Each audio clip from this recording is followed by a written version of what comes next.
進園區遊覽，可乘坐觀光車。我們選擇步行。今天陽光普照，有電動車租賃。酒店附送了門票。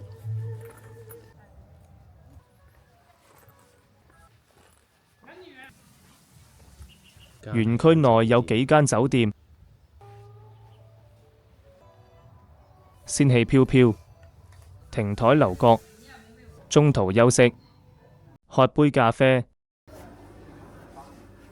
喜歡做麵食的，我們把它收起來，做桂花糕。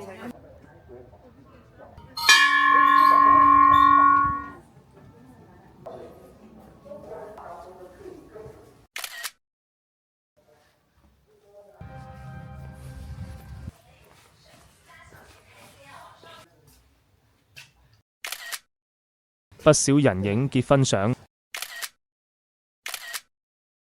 園區實在大，要分幾天遊覽，太累了。園博園區門口停車場啊！酒店浸溫泉，豐富的晚餐。明天回程了，晚安。到達收費站。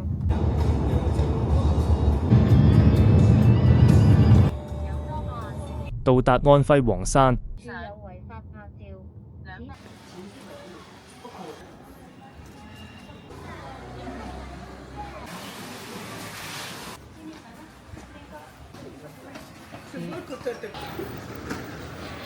餓了麼？最喜歡燉雞。小魔怪。食飽飽回酒店。最後欣賞一下江景。離酒店還有1個多小時車程。